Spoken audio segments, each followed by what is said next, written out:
going to kick off a new series this week, and how about we do it with a story?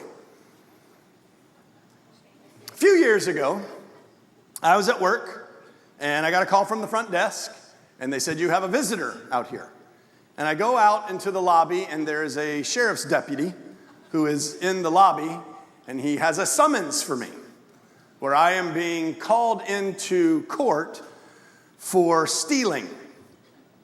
And I look at it, and I'm like, oh, wait a minute. This isn't me. This is Shawn Scarborough, but it's not Garland Shawn Scarborough. So you have mistaken me for someone else. I am not the person that you're looking for, so you need to go find the person that you are looking for, because that's not me. That is not my identity. And they left. But then I sat there for a minute thinking, well, I have stolen before. I mean, I was kind of being a little judgy to the person who was on the paper, but at the end of the day, I wasn't without sin. I remember one moment on spring break in Daytona, Florida, Daytona Beach, during high school. I was there with a bunch of buddies. And it got cold. Now, I don't know if you can imagine it getting cold, but it actually got cold during spring break. And during spring break, all you bring is a bunch of bathing suits, but you don't bring any shirts. And so there I was, spring break, Daytona Beach, shorts, no shirt, and I was cold. So I just stepped off the beach, walked into a surf shop, got a shirt off the rack, put it on my back, and walked right back out. What is that? That's stealing. That means I was a thief. But the thing was, when I got that sheet of paper, what it was accusing this person of was not me. Now, I might have been a thief, but I was not a thief. My identity was now found in Jesus, and whatever I was, I no longer am. So we have this conversation of who we are in Christ. Almost 100 times in the New Testament, we see that phrase, in Christ, who we are in Him, in Christ. And the question is, who are we in Christ? In Him, all things have passed away, the old is gone, and the new has come. But the new has only come in Him. Now, when we talk about this old being passed away, does that mean I'm new in the sense that I never was? Or does that mean that I am new because all the old was taken away? It's an important question, because if I'm new and I never was, then I don't have a battle in my mind to deal with the person that I was. But if I'm new because He removed the old as far as the east is from the west, then in that place called the spirit, I am new. But in the mind, I have to deal with what I was. And finding out who I now am in Him is actually the search of a lifetime. So let's jump in here and see what the Spirit might speak to us. Colossians chapter 3, beginning at verse 1, says, "If then you have been raised with Christ, seek the things that are above, where Christ is seated at the right hand of God. Set your mind on things that are above, not on things that are on earth. For you have died, and your life is hidden with Christ in God. Where Christ, who is your life, appears, then you also will appear with Him in glory." So let's kind of freestyle for a minute, and then we'll just dive in. Let's talk about this idea of being in God, through Christ in God, where Jesus literally is our life. We have this sphere that would be considered in Him, and there is a life that exists outside of Him. There are desires that we have outside of Him. There are options that we have outside of Him, but only that which He has called us to accomplish is actually in Him. And so in order for us to accomplish the things that we want to do that He doesn't want us to do, we have to actually step outside of Jesus in order to do those things. And let me just tell you, all that he is more than enough for all that he has called you to be. Because when you step out of him into that place where you see some things that maybe you would like to do, what you need to understand fully is whatever that is, it will lead you to destruction. Because only in him will we be led to life. Jesus is our life. And this is one of those things that Christianity honestly has had to grapple with lately. Because it's almost like we have this notion that we can bounce or should bounce in and out of Jesus. Like I'm in him when I'm with the saints. But when I'm with the sinner, now I can do whatever I want to. When I'm in the house on Sunday, I'm in him. But when I'm in my house on Monday, I can do whatever I want to. When I'm in him on Wednesday praying, I'm in the fullness of his will for me in that moment. But if I step out on Friday, now all of a sudden I can do whatever I want to do. And we've decided to sort of index Christianity, where there are just those things that we do that are a part of Christianity, and then there are those things that we don't have to worry about because after all, we're still people. But what did he say? He said, you have died. So whatever I was that found pleasure in whatever is outside of him, that person has died. And now this person, in order to live, my life is only in him. So I have to make sure that I understand who I am in Jesus so I can actually fulfill all that he has called me to accomplish. So let's look at it from this perspective. What about you? Like, who are you? What are you? It says here at the top that if you have been raised with Christ. Who is he talking about? He's talking about anybody that has been raised with Christ. If this morning you're in the room and you're kind of on the fence, then just sort of listen. Just think about it. Maybe something will be sarcastic enough that you will laugh, or, I don't know, cynical enough that you'll find interesting. But we're talking about if you have been raised with Christ. And that's not everybody. It can be everybody, but we choose to accept that grace that he's offered us, and that choice is called faith. So if you have made that choice, then you have been raised with Christ. But who are you? Like, that's the question. Who are you? In 1 Thessalonians chapter 5 and verse 23, by the inspiration of the Spirit of God, the Apostle Paul said it like this: May the God of peace sanctify you completely, and may your whole spirit and soul and body be kept blameless at the coming of our Lord Jesus Christ. Now we see in our original text that he's going to appear, and now the command is that we need to be kept blameless at his appearing. Who is sanctifying us so that we can be kept blameless? God is. May the God of peace. I always know in my life when I'm getting too far away from this space called in him, because I start to lose my peace. I start to get angry like the rest of the world is angry. I start to get suspicious like the rest of the world is suspicious. I start to get frustrated with people like the rest of the world gets frustrated. And I understand very quickly that I've stepped out of the God of peace. Why? Because he is peace that literally surpasses my understanding. So in him, there is perfect peace. May the God of peace sanctify you completely.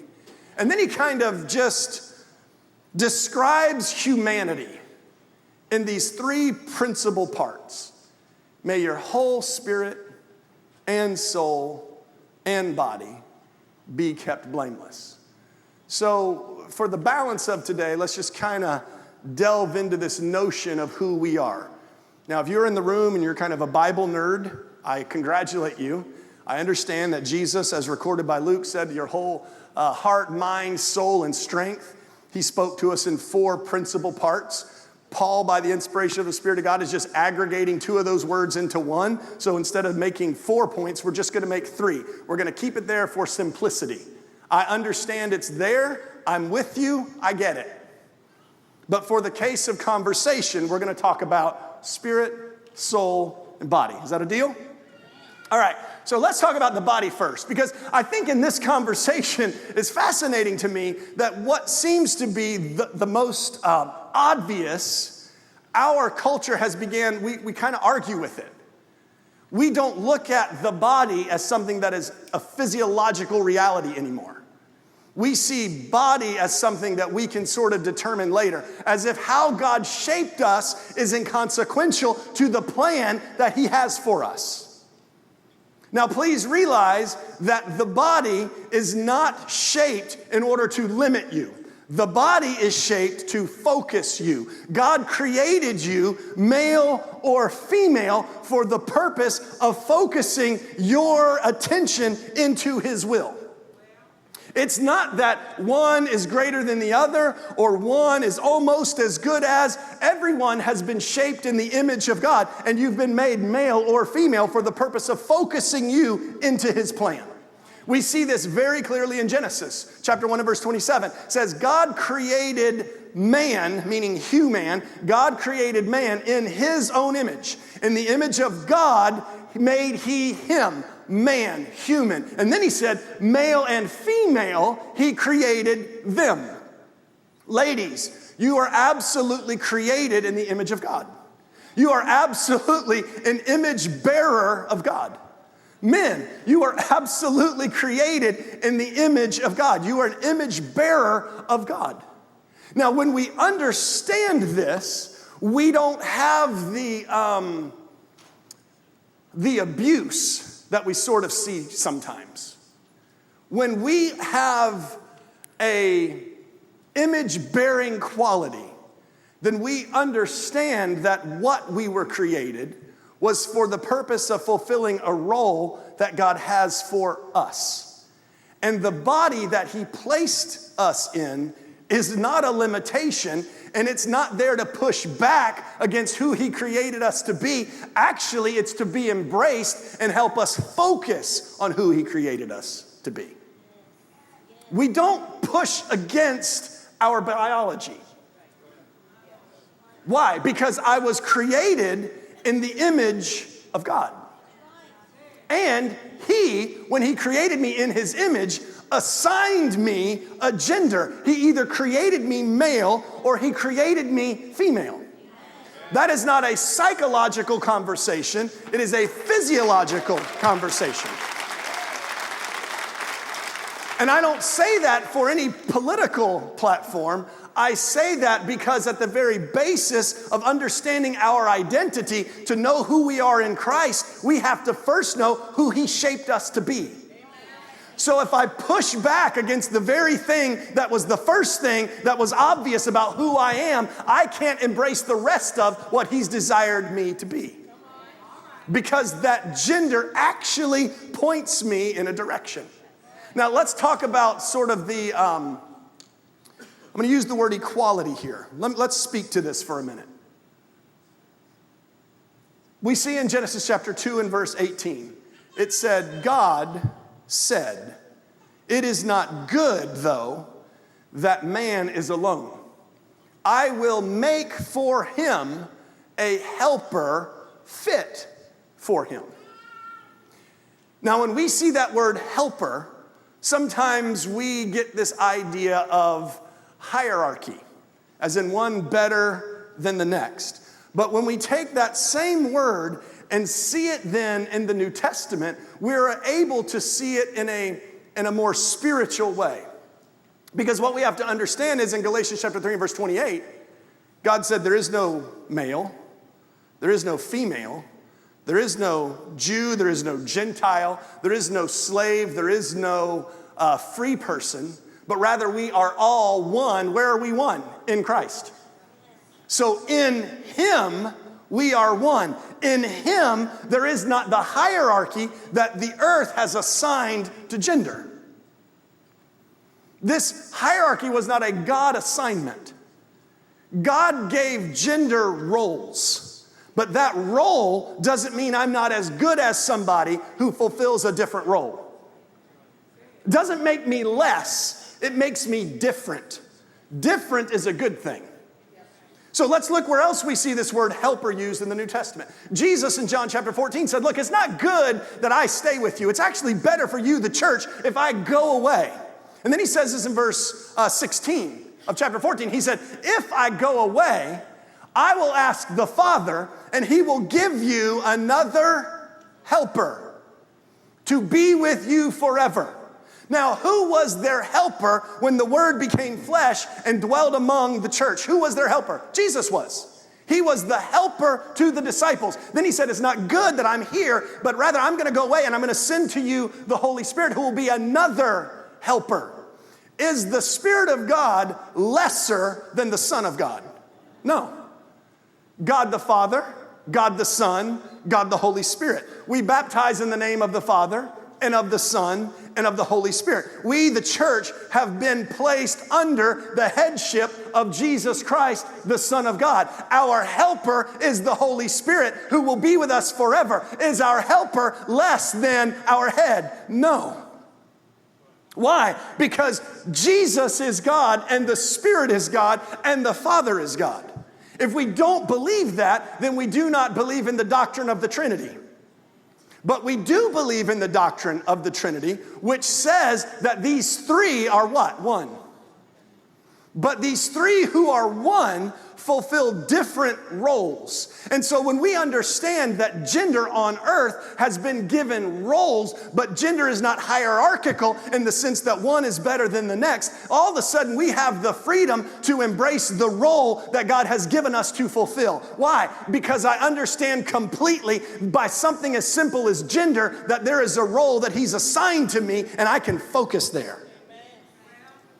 If I don't recognize my gender, I cannot recognize that role, and in the beginning, I cannot fulfill that which God has called me to fulfill.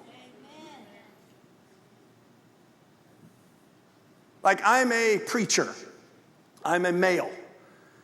When instruction was given to Timothy, who was also a preacher, who was a male, the Apostle Paul, by the Spirit, said, Timothy, treat the younger women like sisters.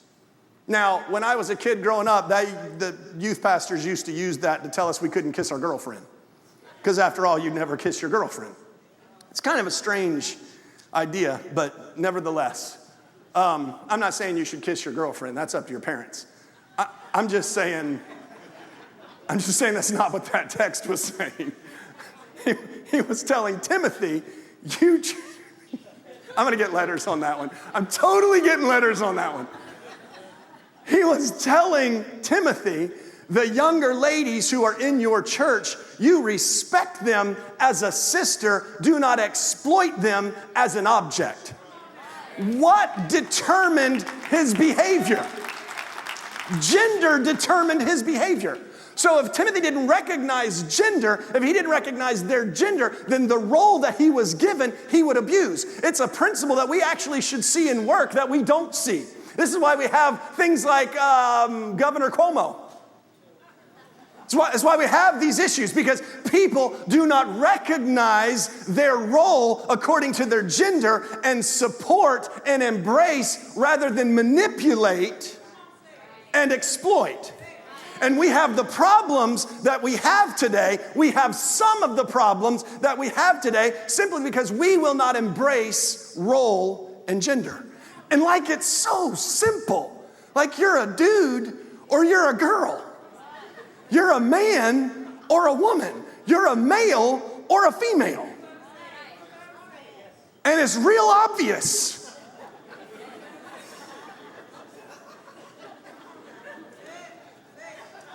But if we begin to argue this point, what happens is then now we don't understand soul and we don't understand spirit.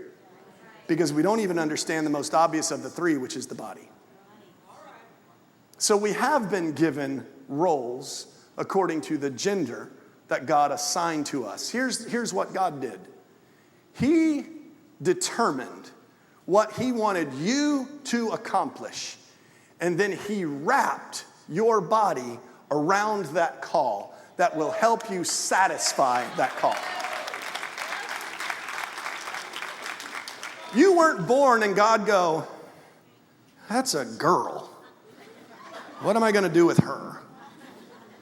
A guy, man, I was really hoping for a girl out of this one. Okay, let's do this. No, that's not how creation works. He created us, male and female, by his determination. And he did it for you to help you focus on the thing that God called you to do. He also birthed us, had us born at different times. Now, here's what we need to understand about this. I was born in the 70s, raised in the late 80s and 90s, which means I am a Gen Xer. I am a Gen X patriot. I was raised with the sarcasm of Friends. I was raised with the absolute debauchery of Motley Crue and the anger of Nirvana. It's a part of where I showed up just because of when I was born. Now, because of when I was born, God said, if there are people who are older than me and they are males, then I am to treat them as an elder. I'm not to rebuke them. Why don't you get to rebuke this person? Shawn, I wish you would just unload on this guy. It's not my call to unload on that guy. If he's an elder, I have to treat him as an elder. I'm not called to rebuke him. By one simple measure, age. Age. And this is something that we sort of throw out in our society as well. We're not recognizing gender. We're not recognizing generations. There is one generation that should respect the next generation. There's one generation that should be willing to learn from the previous generation. When we see ladies who have been called by God to preach the gospel into the lives of a coming generation of ladies, there is a message that God has put in their mouth for the purpose of raising up a coming generation. But if nobody in the coming generation listens to them, then we take things that God wants us to have and we throw them out. And then we wonder why our families are a dumpster fire.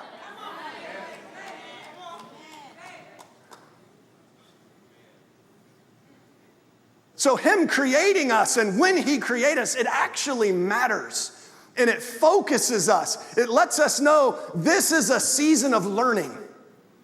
Why? My age dictates that. My age dictates that when I'm 12 years old, that's not my classroom.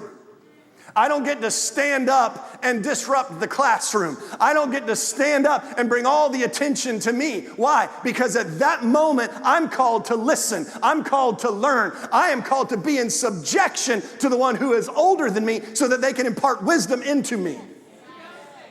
And sometimes as parents, we feel like we're doing our children a better service to give them the right to stand up and be rebellious against certain people. There are those persons who will speak wrong into the lives of our kids. But that's our responsibility. We need to develop conviction in them where they're willing to come home and say, hey, I think I heard something that's not right. And then we, being the ones who are called to go on behalf of these kids, will step up to the plate and deal with what needs to be dealt with. But we don't raise our kids to be rebellious. Because here's the thing, what they will begin to be confused about is anybody in authority is to be pushed back against. And they will not learn the lessons that a generation is called to learn. And we will have principles and convictions from one generation that never get passed on to the next one. And then we'll wonder why the whole thing is spiraling into chaos. So gender matters. Generation matters. He said this in Isaiah chapter 45 and verse 9. Woe to him. Now, you're new to the gospel if you are out there. When you see the word woe, like, don't be that guy. It's really, just when you see a woe, you don't want to be that person. Woe to him. When God says, woe to him. Do everything you can be to not be that person. He says, woe to him who argues with him, who formed him a pot among earthen pots. God, I don't like who I am. Don't argue with Jesus about who you are. And then it goes on. It says, does the clay say to the one who forms it, what are you making? Your work has no handles. There's something I wanted that I don't have. What are you doing? Rather than embracing who we are and when we are so that we can fulfill his call, we push back and complain about who we are and when we are. And we like to assert ourselves in places where he hasn't called us to be assertive. There are places he puts us to learn and listen so that we can step from that place full of what he has for us to know so that we can step forward with the knowledge of that and move in his promise. But what if we reject it? Woe to him who says to the maker, woe to him. Now let's push on. So the body, it actually matters. Our behavior matters. This is why Paul said, I discipline my body. It's why he said, my body is the temple of the Holy Spirit. Your body is the temple of the Holy Spirit. And what about the soul? Now the soul, there's something interesting there. The soul has been described, I've heard it my whole life growing up this way, and it's very helpful, maybe it'll help you, as the mind, the will, and the emotions. So it's your intellect, your IQ, it's your personality, it's sort of how you make decisions, it's you in here. I'm one of these that has a little bit of a unique personality type. My personality type is around about 2% of the population, which means 98% of people think differently than I think, which can sometimes be problematic. Not for them, of course, but for me. One of the things that is lacking in my personality type is empathy. This is one of the reasons why my personality type is like rarely ever a preacher. Because empathy is something you sort of need as a preacher. At least it's a good idea. But here's where things are shaping up a little differently in the generation that we live in. And this is why I think I'm pretty cool. And I think over time, there will be a whole lot of people in the 2% that will find themselves in that preacher discipline. Because the majority of us that have this personality type usually find ourselves in places like an attorney. Do you realize how the gospel is less relational today and it's far more having to be argued than it's ever had to be argued before? So now all of a sudden in a generation that is arguing against the gospel, God's going to raise up people who think a certain way so they can bring a truth to people that otherwise wouldn't hear it. Because rather than just saying God loves you and you just need to believe it, there's a group of people who are out there who will just go line upon line, verse upon verse, chapter to chapter, and show you why you should believe that God loves you. So it may not have made a whole lot of sense in a previous generation, but it makes a whole bunch of sense now. But that doesn't give me an excuse to just be harsh all the time. Like, I actually still have to at least a little bit work on empathy. Here's what I mean. Like the other day, our dog, we thought the dog was dying. Our dog has an indiscriminate appetite. She eats everything, anything. It doesn't matter, leave it up. Brock and Walt, they went and got Advil the other day. I mean, it's in a tamper-proof container. They put it on the shelf. She got on the shelf, got the Advil, chewed the thing apart, 8 pills. I mean, you have to take her and get her stomach pumped. You have to do all kinds of stuff because, they're a mess. Well, I just did that. She ate gum. She ate sugar-free gum, and her belly was exploding, and she was paralyzed. We had to take her to the midnight vet. Like, she's a moron. The dog is...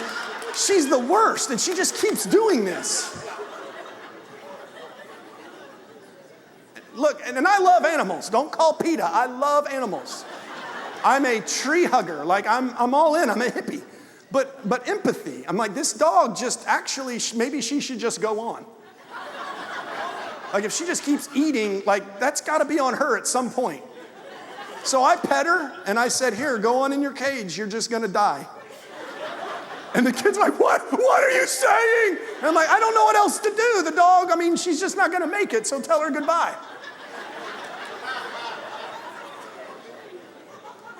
You see how pathetic that is? That's my nature. I have to really work on that. But every personality has that thing they have to work on. And not work on in the sense that one day I'm going to be the greatest sympathizer ever, but like just work on to the point that I can survive.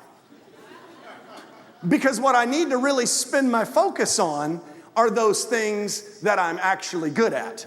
What I need to spend my focus on are those places where excellence can be found. We see that in Philippians chapter 4 and verse 8. Paul says, finally, my brothers, whatever is true, whatever is honorable, whatever is pure, whatever is just, whatever is lovely, whatever is commendable, if there is any excellence, if there is anything worthy of praise, think on these things. That means I'm setting my mind on things that are above, and I'm not setting my mind on the things that are of the earth, so that I can see myself as God sees me and come into contact and touch with that which He's called me to fulfill. And that's something we all have to do. All of us have to embrace that part of us that quite frankly is different than the next person, and recognize different isn't worse, different isn't better, it's just different. And when you recognize that difference and you place your focus on your abilities, let me let you understand, there is no disability that will keep you from the promise of God. There's no disability. Let's talk about renewal in the mind, because, it's easy for the preacher to talk about this, but really it's a process, right? In Romans chapter 12 and verse 2, he says, renew, be transformed by the renewal of your mind, so that by testing, you can discern what the will of God is, what is good, what is acceptable, what is perfect. What is this testing? What is this renewal?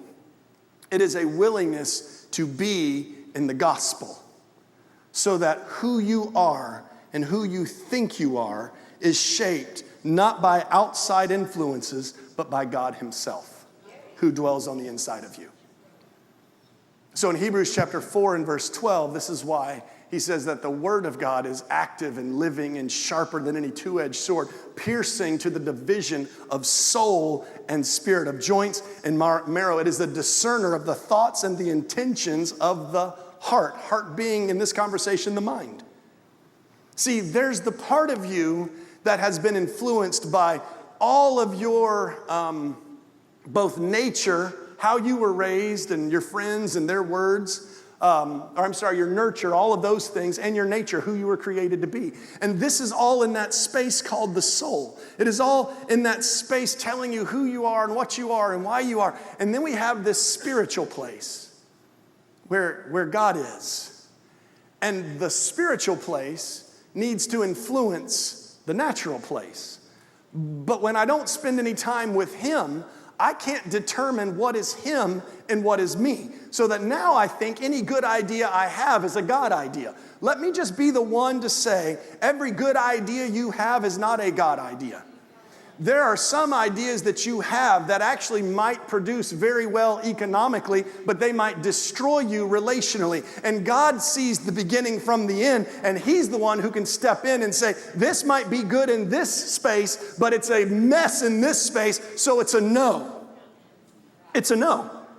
But if I'm never interested in the way God thinks, and I'm just looking at the world and what the world thinks and what my opportunities are, I will miss what God has for me. So I spend time in the Word because it is the Word that renews me. It renews me by testing my intentions and my thoughts.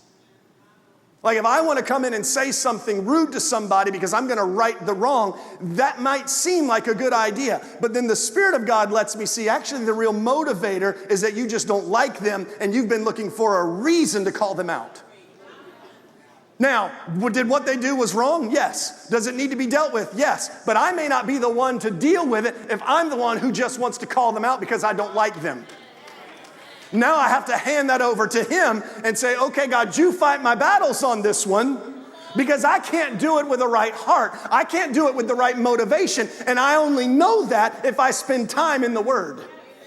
Because the Word is that thing, that person that literally opens my mind to His will and contrasts my own will.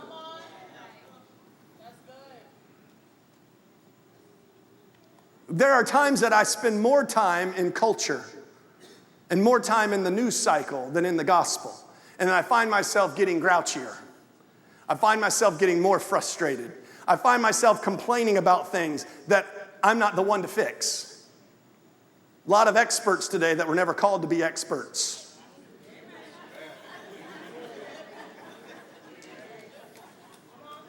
If you are curious why we have such false prophecies over the last year, 2, 3, 4 years coming out of really good people, it's one reason. They've spent more time in the news cycle than in the gospel, and they're prophesying according to the news cycle instead of according to the Spirit of God. And now we who love Jesus are confused because we see somebody who's a good person say something that's completely off, and then we don't know what to do. And the problem is, the reason why we were so attracted to that prophecy that was based on the news cycle is we spent all our time in the same news cycle. So rather than having the Word of God challenge us, it was culture that was affirming us. And now in the process, not only are they living or prophesying a false prophecy, we're living a false Christian life. And the thing is, it's an easy fix. We just get back in the Word. I find myself, this isn't to push shame. This is on me for sure.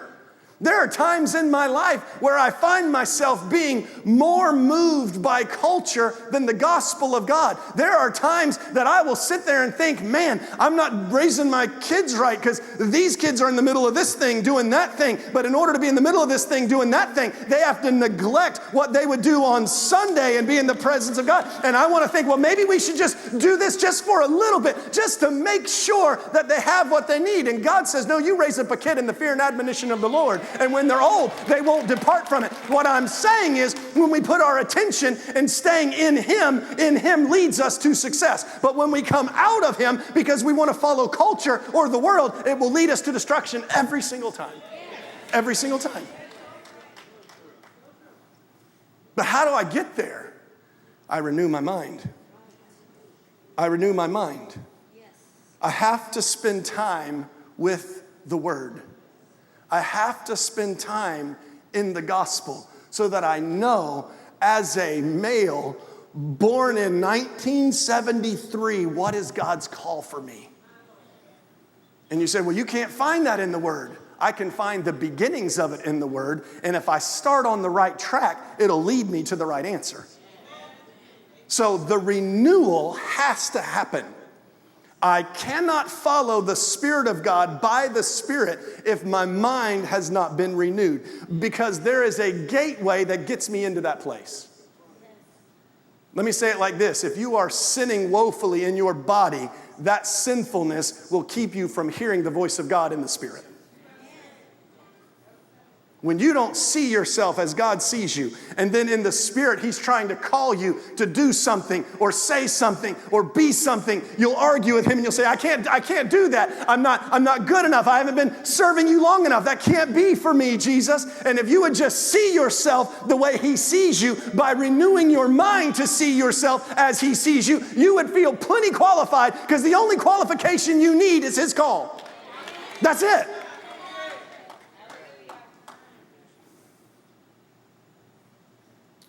Let me say it like this. I'm not one of these that thinks God has one person for you single people. I might be wrong about this, so just hear me. I'm not one of these that thinks God has just one person for you. But I am saying that He has one type of person for you.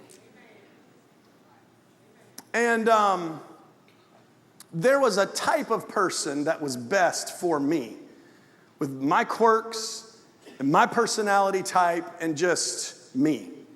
And I remember when I met Ab, there was just something very, very different, where my heart, my spirit lit up.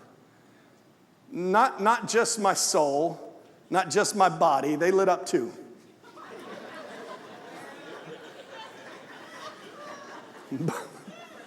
But my spirit lit up. And I remember the first time I went to go by her house to ask her out. there was a part of me that was like, you didn't live good enough for this one. You didn't, I don't know, like you may not, she may not, I don't think, I didn't deserve her, right? But yet God said, that's who I have for you. That there's the times where I have to get up here and preach. And I think, God, there are 1,000 other people that would have made better preachers. And I just have to get back in that place of renewal where I see myself the way God sees me. All you need to fulfill what he's called you to do is his command. That's all. He shaped you to do the thing that he's called you to do. He shaped you for this purpose. And so when we renew our mind, we put ourselves in a place where we are better able to hear the voice of the Spirit of God. Let me say this, you do not discern the voice of the Spirit of God in the prayer closet. You discern the voice of God through the Word. When you know the voice of God through the Word, then when you hear his voice in the prayer closet, you know it's the Spirit. Too many people following their own hopes and dreams that just show up in a prayer closet that have no basis in the Word. That renewal precedes our ability to hear that very personal call. So we are body, we are soul, but what else are we? We're spirit. In 1 Corinthians chapter 2 and verse 9, it says this, it is written that no eye has seen, nor ear heard, nor has the heart of man imagined what God has prepared for those who love him. We can't see it. We can't hear it. We can't imagine it. That means it's not a soul thing. It's not a body thing. There is no imagination. There is no reading. There is no hearing. There is no way that we can know the fullness of what God has prepared for those who love him. Then he goes on. He says, these things God has revealed to us through his Spirit. For the Spirit searches everything, even the depths of God. So when I embrace the person that he created me to be, and I renew my mind to be in alignment with his word for me, all of a sudden I can be in a place where I can hear that personal call, and all of a sudden I can live in that place where the Spirit of God can just lead me and direct me to add value and to see people experience the fullness of the power of God in their lives. I have to be able to produce fruit and experience spiritual giftedness. Where is that? That's in my spirit. This is where, if I can push back a little bit on denominationalism, there's so much conversation around the body and the soul, but there's so much neglect of the Spirit. Where do we see vision? In the Spirit. Where do we dream dreams? By the Spirit. Where do these gifts and these manifestations, where do they flow from? From the Spirit. How do we connect with that place? By our spirit.